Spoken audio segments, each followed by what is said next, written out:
What's going on, YouTube? Claic Yuzolt back again with another FFBE video, and in today's video we're talking about Gilgamesh War of the Vision collaboration, the Epsilon Stars of both Sakura and Nikol, and if they're going to be good, plus a free rainbow tin pull for everybody out there. Let's get into it.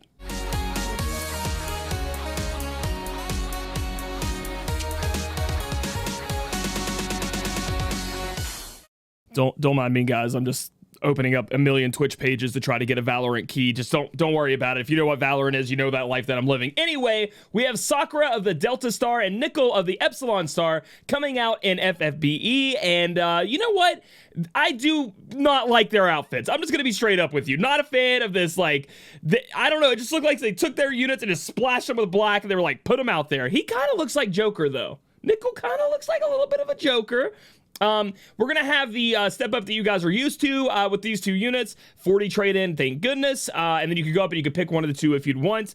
But going on down through the units, let's talk about them. So Sakura of the Delta Star is going to be a magic lightning finisher with some of her capabilities of being able to support. So not the best unit in the world, in my opinion, to be going after. Can do the lightning damage again, like I said, sprinkle on that support just like the old Sakura's always could, but again, just not something without any global changes. Can put out damage, but just not something you really need to be chasing with the future units that are coming out. You know, you'd have to really like the way she looks and like the way she plays to pick her up, but hey, if you like her, awesome.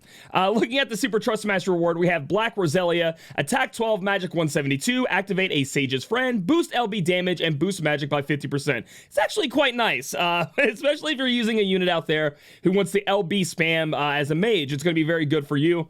Big old 172 on that rod with a magic 50%. It's great. I mean, it's phenomenal. But we do have a lot of rods that are easily obtainable through trials, etc., that are pretty good. Not as good, but pretty good. So you have to really weigh the odds of you getting her, getting 4 of her. I wouldn't say it's STMR moogleable or anything like that. The Trust Master reward, Delta Star's headband, MP 50, defense 25, magic 50, boost lightning resist by 50%.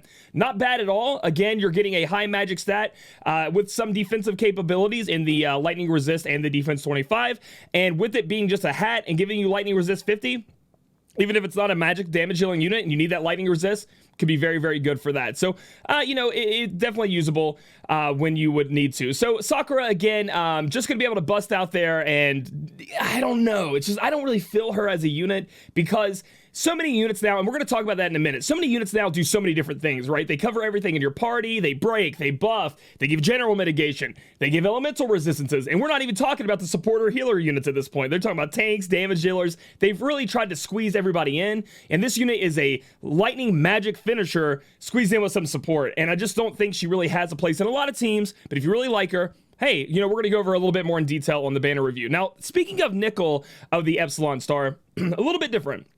This guy is a very, very good, well-rounded support. So if you're still out there, don't have Sylvie, don't have Ignis, so you can enhance him. Don't have Fu, don't have, I could list it on and on and on. This guy is actually a phenomenal support. The problem with him is, if you have any of those units, he really isn't that an upgrade to them, right? He has some cool things about him that he can do, but nothing that really makes him shine and sparkle. He's pretty much just all those units we just talked about crammed into one, but nothing like an upgrade, like where you spin it and it's like, okay, well, this is a little bit better, so I want to go for him. And then again, like I said, with tanks, damage dealers, healers, they're all having all these abilities. Support units are falling more and more to the wayside in order to try to crunch all of those roles into one. So I'm not saying Nikol is a bad unit at all. He's actually quite good, but he's not an upgrade to a lot of you guys. Lunafreya, for example, he's not an upgrade to a lot of these units where Lunafreya has that big magic mitigation that kind of makes her stand out a little bit. Nikol really doesn't have that, in my opinion. So if you're still looking for support, though, and you need all this stuff, you somehow missed out on all these other units, he's going to be the guy for you, though. He's very, very strong in that aspect.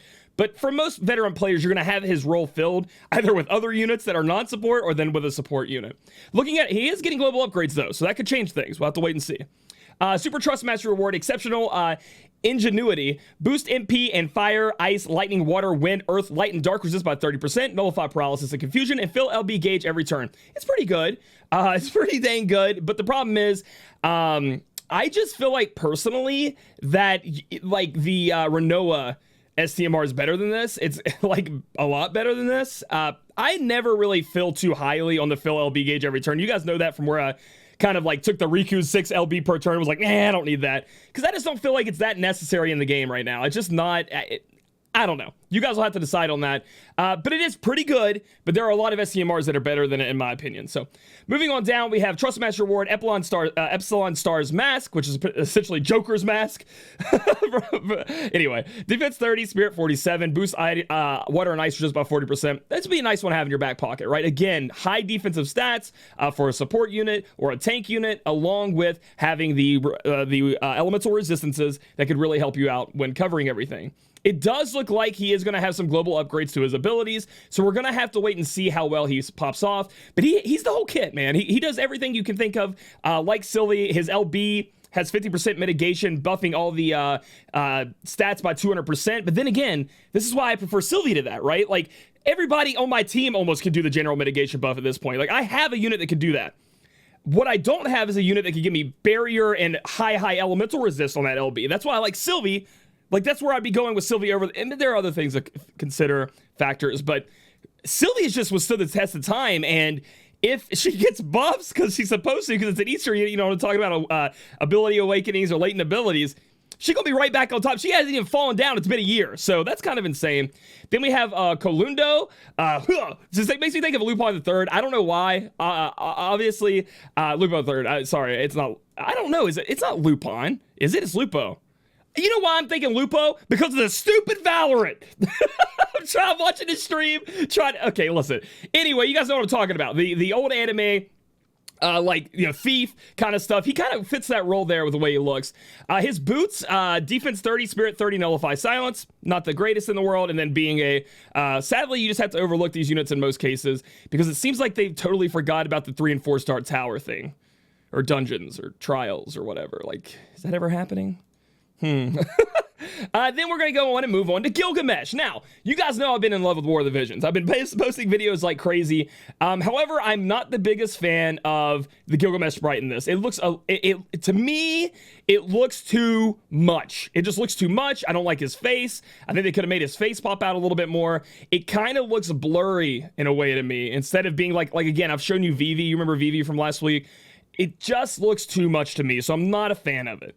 Moving on down, he is going to have drop rates up, but it's going to be weird. He's not going to have the 25k step up where you get one guaranteed. You're going to have to do the gambling, man, and go through this tinier step up, and you can get his prism going through, and then you can trade. If you do it twice, you're going to be able to trade for him. So it's going to be a little bit different than the 25k step up, but in a way, because it's only 80 to trade in, you do 2 laps of this, you're going to get him. So let's talk about Gilgamesh and what Gilgamesh brings to the party. First off, has an ability called Quick or Quicken. I don't know what it's going to be in global, but it gives somebody their LB immediately. You can only use it once per 99 turns, so it's... I use it, it's over. And I think it's cool because it kind of plays off of his time mage job that he has in War of the Visions. He's going to be a hybrid damage dealer. So you can pick hybrid damage, straight physical damage, or straight magic damage. So he's going to be very versatile in those ways. Like, you can pick which one you want to do depending. So you don't have to stick straight to hybrid damage. If you would like, you can just go straight physical, or you can go straight magic. So he's going to be able to go either way. The problem is he is locked to the ice element. Like, those moves do ice damage. So you are going to be having to do ice. There's no way around that. And that could really lock him out of some fights where he's just not going to be usable. How strong is he? So he is going to be a damage dealer. How strong is he? He will be, I think, right around Ed Elric, which is the top damage dealer in the game right now. But again, locked in that element. So that's the only thing I think that makes him bad. His versatility to be able to do the magic or the attack or physical damage, excuse me, and then doing the hyper damage really makes him kind of a star in that perspective. But if you're not chaining with ice, you don't want to mess with ice, it's going to be tough for you with Gilgamesh. But you just get a Gilgamesh friend and go in there and do what you can. But his STMR and TMR are fantastic. Wings that transcend time, boost attack and magic by 60%, and boost equipment, attack, and magic when armed with 2 one-handed weapons. And I think that's 50% on each of those. Outstanding, right? Just an amazing STMR there that's going to be phenomenal for a lot of units, and is for sure a hybrid unit. So, you know, I can't say much more than that. I do not think it's...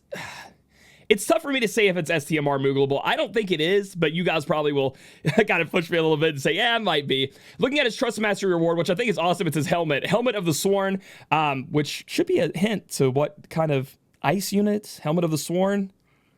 Last time I said something, people were like, spoilers, you ruined my life. So I'm not saying anything anymore. Attack defense, attack and magic plus 45, defense spirit plus 25. Amazing. Awesome TMR. It's not razzle dazzling, but it gets the job done when you're trying to build up one of those two stats. I mean, it's actually pretty high there with the defensive stats backing it up for either attack or magic. Now, there are higher ones out there, but this is pretty good for just being a TMR. And for hybrid, it's going to be the best thing ever. And if they ever give Elena, like, those latent abilities or enhancer, here's looking at you, kid, with that TMR. So again, like I talked about, he is going to be doing ice damage, either magic or a physical or hybrid. You're going to be able to pick between those, and he's going to be able to really dish out the damage.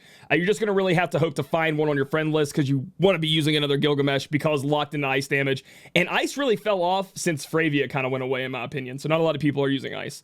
Moving on down, we do have unit intro quest that's going to be talking about the entire FFBE collab with War of the Visions. Now, I'm hoping that they bring this to War of the Visions as well and give everybody Fina, because Fina can only raise faith, is the only unit in the game right now, the only way to raise faith in War of the Visions. So hopefully we get Fina over there so you guys can get a hold of her. They talk about the exploration here. Garland. Oh my God, look at his forehead, bro. Battle boots, amazing. This is actually one of the better items that you guys can get from these free trials. Defense 32, spirit 16, activate combat shoes, boost HP by 30%, and MP consumed by abilities by 25%. You reduce that. So absolutely phenomenal. Get this item. There are not a lot of times where I love the item that they give away for free in these trials. Definitely pick this one up. It's going to go in a lot of your support units. It's just fantastic. So definitely be looking for that. I'm going to be probably putting it on my Kryla if I can fit it in. And now, I know a lot of people have been talking about it. We get a special War of the Visions type event here in regards to the item world, okay? Because we're going to be getting an Excalibur weapon specifically from War of the Visions. And if you guys have played War of the Visions, you know how good they give you Excalibur as well, and how good that weapon actually is. There's a unique ability for it. So instead of just getting like the sword unique ability for Excalibur, there's actually another unique ability you can get. Dimension Slicer, boost attack and magic by 40%. So this weapon right here is going to be fantastic if you can slap this bad boy on there. And something else I want to point out that a lot of people have been asking for. This thing runs, I think, 2 weeks. So you're going to get it for from the 13th to the 29th. You guys get it for a long time, which is great. And I know a lot of people really need that item world open. So that's going to be fantastic. I wonder if they show the Excalibur off down here. I know I saw it somewhere in the news update. I'd like to show you guys. All right, that's kind of bad. It's got to be... Let me look. No, it's not an exchange shop. Maybe it's in the feature this, and I didn't see it at the bottom or something. I know they have a thing here to talk about Excalibur. Maybe in unit intro quest you get it. There it is. Okay, you get it when you do this. It's Excalibur, attack 120, magic 72. And you have to have Gilgamesh in the party, companion included. I'm hoping that it's just like the other ones where you just get to pick them so you can pick it up and you don't have to have him or a friend one. But not a bad sword at all. And adding on to the fact of that item world special ability, if you guys can grind it out, because you need to grind it out during this event, I highly suggest it so you can use it on your, hybrid units, because I think it's a pretty good sword. Moving on, we are going to look at the new Great Barbaro and Barbaro Queen. I don't want to do this, man. They suck, bro. They're so tough. And it's a good item, too. We're going to have to fight them, dude. It's a katana, attack 177 with demon and insect killer, bug killer. So, yeah, it's actually pretty good. I hated fighting them to begin with. So I know it's just going to be tough anyway. So that's going to be intimidating, but that's whatever, dude. We'll have to fight it eventually, so we'll have to do it on stream. And then we also were going to have a half-off story quest up to Season 3, Chapter 2, Part 1 during the campaign period, so you guys can catch up. Newer players who have neglected the story, you guys can be sure to go in there and get your story up, because it's going to give you a lot of lapis for summoning or other things, and you need to make sure you're doing that. And here's something that kind of surprised me. We are going to get one free 10+1 summon to celebrate War of the Visions FFBE collaboration, and it's going to have a guaranteed rainbow. So hopefully, best of luck to you guys out there. I'm going to be saving this to do it either on stream or a YouTube video, and hope you guys get something good from it. Some good rainbow, and not some poopy rainbow that you didn't want. How could I overlook Aldore 5-0, the story event? I actually thought I talked about it, but I didn't, so I'm recording this after the fact. You guys are going to get a 3-star unit, Caroline. She has Caroline's shoulder bag, defense 3, spirit 3, boost when it resists 20%, activate functional shoulder bag. Can you imagine?